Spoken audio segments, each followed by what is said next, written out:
Hello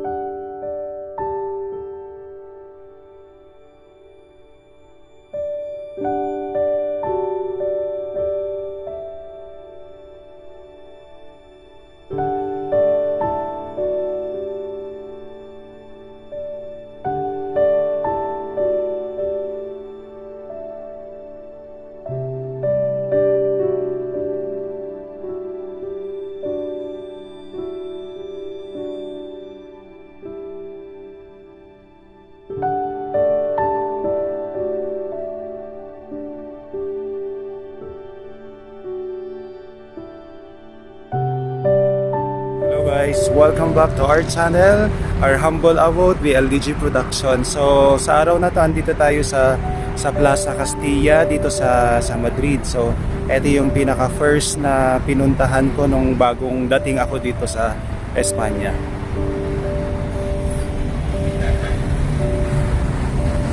Alright, so yung vlog natin ngayon is I'm going to share my life, my journey kung paano ako napadpad dito sa Espanya. So alam natin na sa Pilipinas, meron tayong stable job together with my wife, pero bakit kami nag-decide na pumunta dito sa Espanya?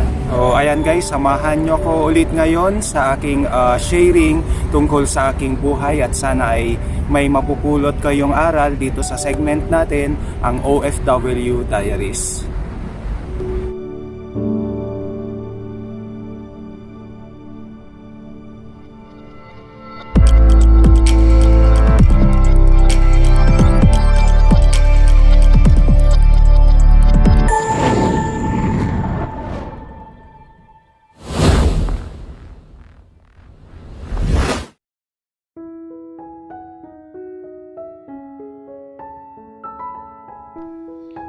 Writing your own story is difficult. It was easy for me to teach my former students and train other educators how to craft good, winning articles, editorials, news, and sports reports. But writing my own is a different story. Leaving my dearly loved profession of teaching and my two kids in the Philippines for a couple of years was one of the most difficult decisions I've ever had to make. Many sleepless nights were spent just to make the final verdict, so to speak. Do I continue my teaching stint until I retire? Or do I accept the offer and leave my kids behind? Indeed, it is so hard to make a decision when your family and profession are at stake. The idea of working abroad came when my wife's employer offered me a promising job. Inspired and motivated to experience and discover more of what I can do aside from teaching, I accepted the offer to work in Spain at the expense of sacrificing my 14 years of service in the vineyard of education and leaving my kids for a while. The latter was the hardest part, leaving your little ones under the care of other family members.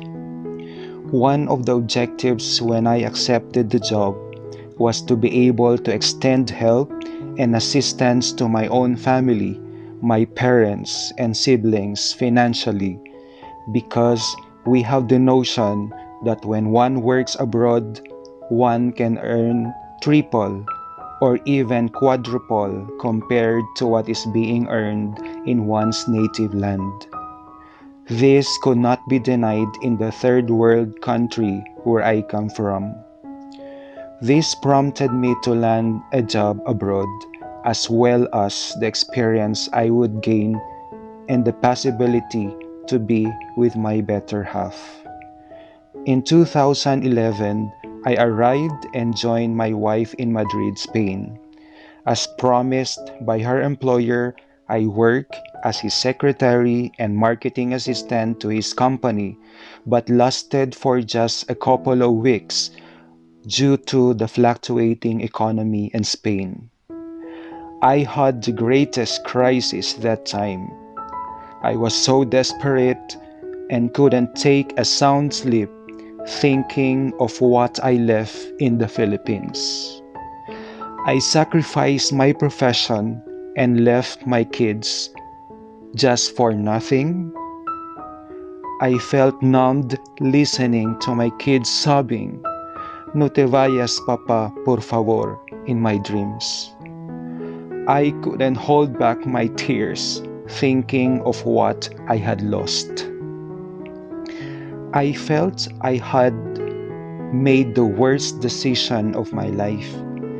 If I didn't have a job, how would I be able to support my kids and bring them to Madrid? I hit my lowest point then, haunted by the thought of returning home, of going back to the Philippines.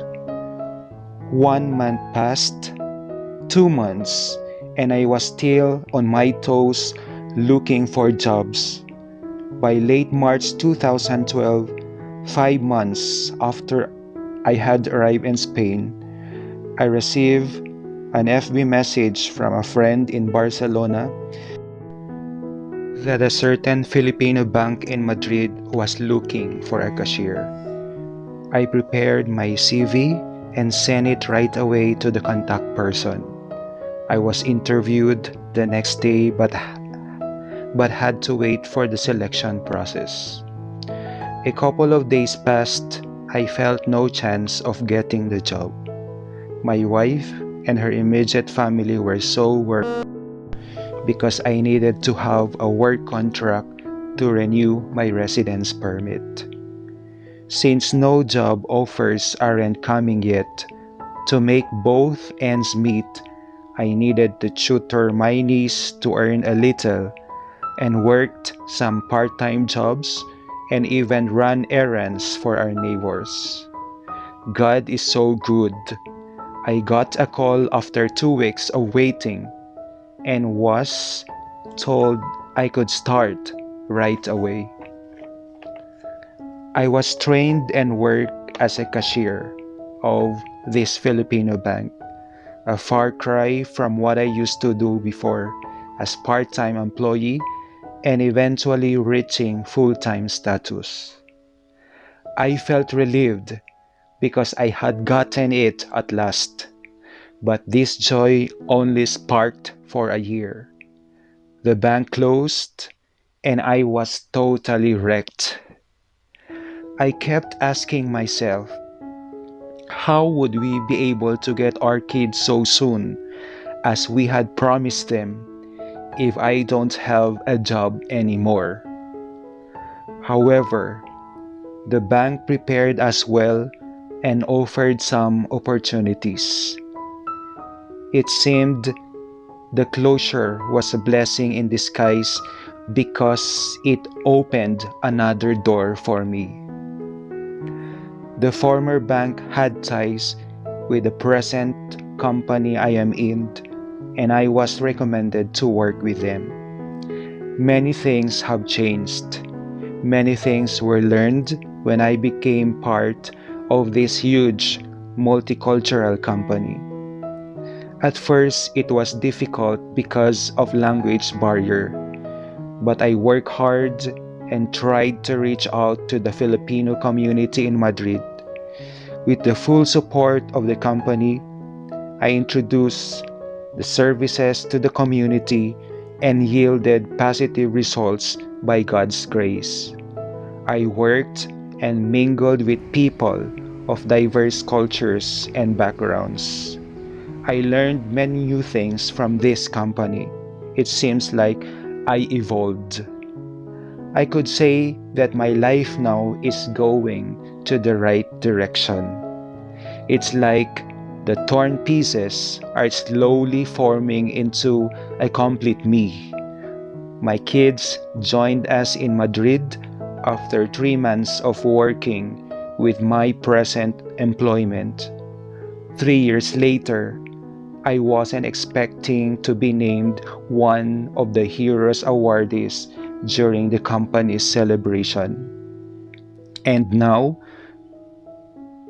This year, I have celebrated my 7th year of service with the company, happy and content. It is indeed a blessing to me and my family. It made me realize that dreams aren't far-fetched when you believed, coupled with strong determination and hard work.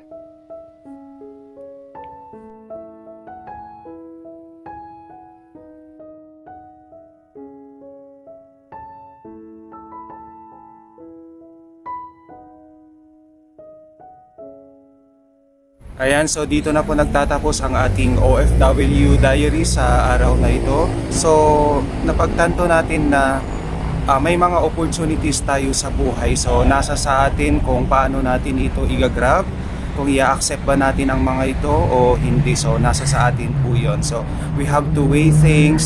Okay, so tingnan natin yung mga consequences kung ito ba ay nakabubuti sa ating lahat, sa ating pamilya, o para sa ating development. So sana nagbigay aral ang kwento ko at sa mga gustong mag-abroad, pag-isipang mabuti nang sa ganon ay hindi kayo magsisisi sa uli. So sa aking part naman is hindi naman ako nagsisi kahit iniwan ko yung aking trabaho sa Pilipinas. Okay?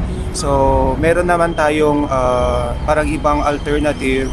Kahit hindi natin na-practice yung profession natin sa ngayon is meron tayong bagong natutunan. Okay, so parang it's a professional growth din na ma-experience natin yung ibang larangan sa ibang trabaho. So actually ito din yung isang pinangarap ko nung after na-graduate ako ng high school na gusto ko ding magtrabaho sa bangko.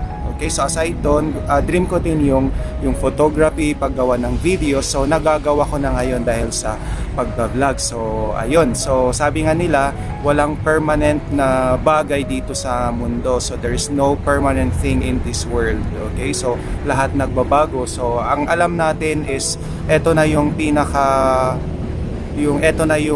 goal natin. Okay, pero hindi pa pala. So meron pa lang mga pwedeng mangyari pa. So sana kung may mga opportunity na ganito, then you have to weigh things. Okay, so tingnan nyo yung pros and cons. So tingnan nyo hindi lang yung para sa sarili nyo, kundi para sa buong pamilya. So dito na po nagtatapos ang ating episode, second episode ng ating OFW Diaries. So sana kayo din ay mag-share, magbahagi ng inyong kwento nang sa ganon ay ma-inspire din yung mga kapwa nating Pilipino. So hanggang sa muli, so hihintayin ko ang inyong pagbabahagi ng inyong kwento dito sa aming segment na OFW Diaries. So thank you so much for watching. Hasta luego.